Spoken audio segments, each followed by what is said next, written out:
Käes on uus sajand. Aasta on 2000.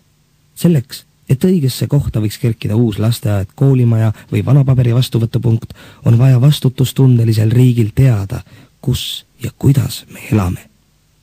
Peaaegu samamoodi kui tavaliselt saabub kevad ka Vlassovi perre. Suur, harmooniline, armastav ja regulaarset suguelu elav pere on püsinud pikalt koos. Nad elavad armastades, naabreid arvestades, teineteisele hellitusi ja komplimente jagades juba pikka aega. Olemegi oma mikrofoniga nende peres külas ja jälgime tasakesi, mis toimub selles harmoonilises peres Vlassovite juures. Где наша бабушка? Бабушка в кухне. А что она там делает? Бабушка делает суп. А где дедушка? Дедушка в Сибири. А где моя сестра Шура? Твоя сестра Шура в Ленинграде. А где мой брат Толик? Твой брат Толик в Москве. А где я вообще? Ты вообще здесь. А где наша кошка Мяука? Наша кошка тоже в Москве. Nii on see käinud, see elukene Vlassovite peres juba 30 aastat, kui äkki ühel hetkel kostus koputus. Кто там? Üüdis pereisa. Кто там? Заходите, пожалуйста. Nõudis pereisa. Rahvaloendaja! Sisenes rahvaloendaja. Здрасте. Tere! Tere! Здрасте. Tere, ütles pereisa vastu.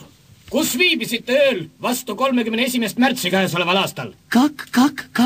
Kus viibisite ööl vastu 31. märtsi käesoleval aastal? On tavaline rahvaloendaja küsimus esimeseks. Я был дома. Teadis pereisa Nikolai vastust. Kus oli teie püsielukoht 1989. aasta 12. jaanuaril? Тут как тут. Mis on teie emakeel? Мой родной язык, русский язык. Milliseid keeli te veel oskate? Польский. Kas teil on mõni arstliku ekspertiisi kindlaks tehtud pikaajaline haigus või puue, mis on kestnud või tõenäoliselt kestab 1 aasta või kauem? Нет. Millised on teie viimase 12 kuu peamised elatusallikad? Работа. Milline on teie kõige kõrgem lõpetatud kutse või eriharidus? Откуда я? Milline on teie suhe religiooni? No за что? Mis on teie põhitöökoha nimetus või põhitööandja nimi? Nimi valuks! Nimi!